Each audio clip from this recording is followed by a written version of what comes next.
First-Class Functions in Java, presented by Manning Publications, with Raoul-Gabriel Urma, Mario Fusco, and Alan Mycroft.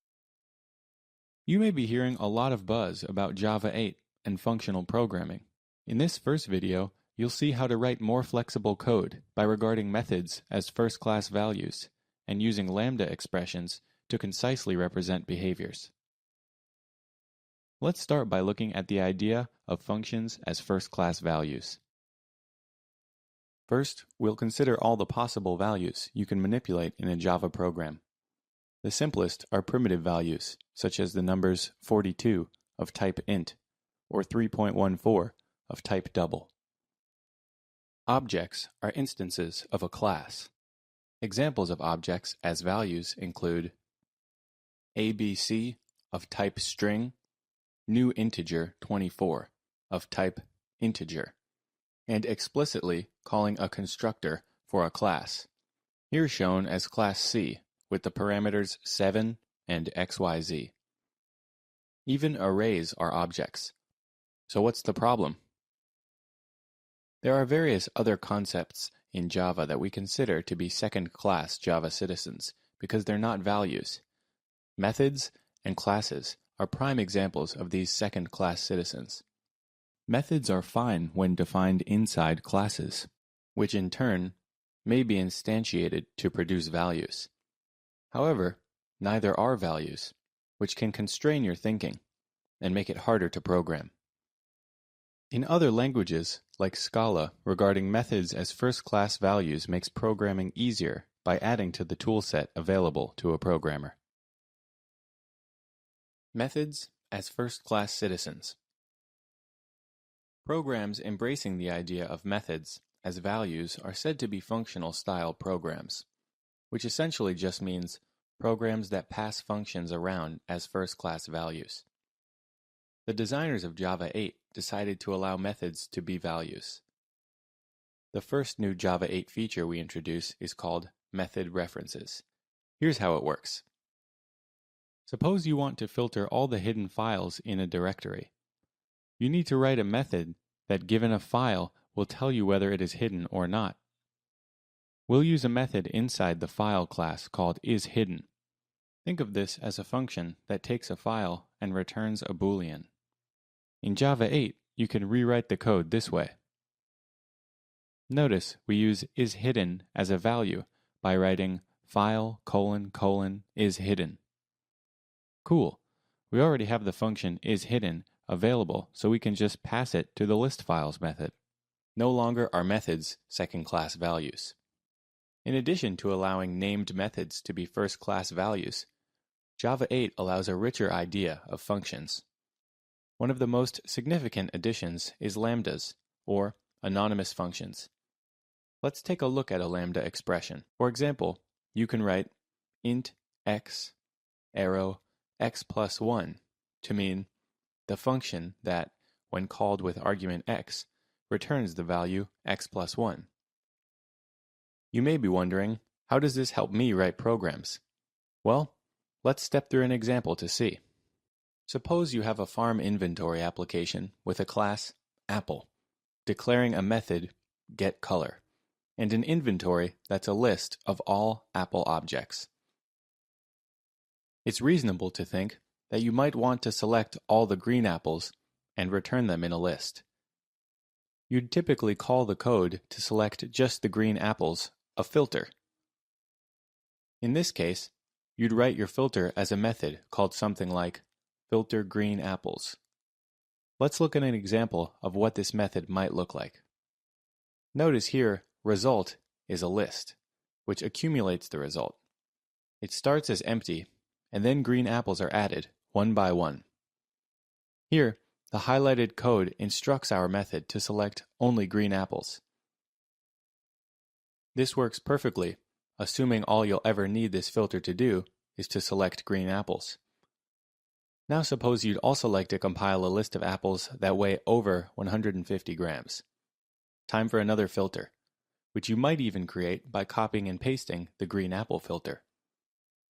As you can see, apart from a few minor modifications, this new heavy apple filter is essentially the same as the green apple filter. In fact, apart from the method's name, the highlighted line is the only significant change. We all know the dangers of copy and paste for the software engineer. And hey, these two methods vary only in one line, the highlighted condition inside the if construct. Here's where passing a method as a value is really handy. Java 8 makes it possible to pass the code of the whole condition as an argument, thus avoiding the code duplication of the filter method. Let's look at how you can write this and step through some of the important features of this code. Check out this line. We've included this for clarity. Normally, it's simply imported from Java util function. The method filterApples takes a predicate as a parameter p. The purpose of this line is to check if the apple matches the condition represented by p. And to use this, you simply call filterApples with parameter inventory and a method reference to either isGreenApple or isHeavyApple. The key idea to take away for now is that you can pass a method around in Java 8. Introducing Java 8 Lambdas, a new notation for anonymous functions. While passing code is a way to give new behaviors as an argument to a method, it's currently quite verbose in Java. Lambdas, also known as anonymous functions, help eliminate the verbosity of declaring and instancing an anonymous inner class. In our previous apple sorting example, we showed you that passing methods is useful. We also reminded you that it's really annoying to write separate definitions for the methods isHeavyApple, isGreenApple, and any other required condition, especially when they're likely to be used only once or twice. Fortunately, Java 8 has solved this too. Enter the lambda expression. The new lambda notation lets you represent your method differently. Lambda expressions follow a straightforward syntax, shown here. Now let's look at a few specific examples based on our earlier farm inventory code. As you can see, using this new approach, you don't need to write a method definition that's used only once.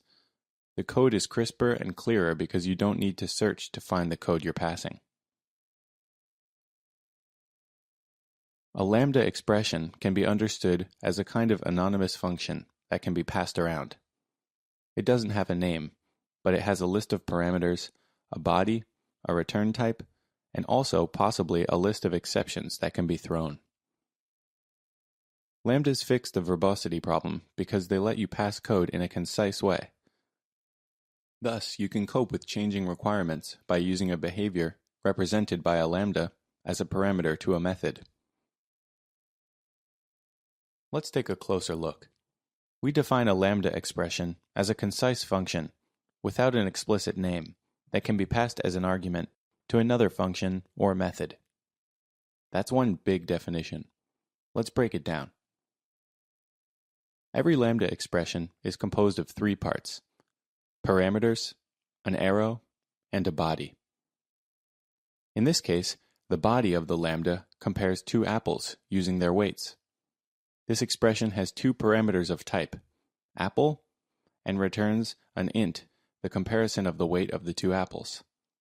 Now let's parse the definition a little more. A lambda is a function because it isn't associated with a particular class like a method is. Like a method, a lambda has a list of parameters, a body, a return type, and a list of possible exceptions that can be thrown. A lambda can be called an anonymous function because it doesn't have an explicit name like a method would normally have. This means less to write and think about. We say a lambda can be passed around because it can be passed as argument to a method. A lambda is concise because you don't need to write a lot of boilerplate like you do for anonymous classes. A lambda includes a list of parameters. For instance, in our example, the lambda mirrors the parameters of the compare method of a comparator, two apples. Finally, a lambda uses an arrow. This is simply the syntactic convention, represented by a dash and a greater than sign, used to separate the list of parameters from the body of the lambda. Once you get used to them, you'll find lambdas to be pretty powerful. The Java 8 designers could almost have stopped here, and perhaps they would have if they didn't have to consider programming for multi-core CPUs. There are additional enhancements that are particularly useful in a multi-core environment. To best exploit parallelism, Java 8 adds a whole new collection-like API called streams, containing a comprehensive set of operations similar to filter that functional programmers may be familiar with. For example, map and reduce, along with methods to convert between collections and streams. Well, turns out many of these operations can be parameterized with lambda expressions. In our next video, we'll explore how the Streams API allows and encourages the elements within a stream to be processed in parallel. For a deeper look at Java 8 lambdas, pick up Java 8 in Action, Lambdas, Streams, and Functional Style Programming. You'll find it at manning.com/Urma. Save 38% on Java 8 in Action, Lambdas, Streams, and Functional Style Programming, and any other Manning books. Just enter the coupon code in the Promotional Code box when you check out. This discount applies to your entire purchase, ebook, pbook, or MEEP. Only at manning.com. First Class Functions in Java, presented by Manning Publications, with Raoul-Gabriel Urma, Mario Fusco, Alan Mycroft, and Lambda Man.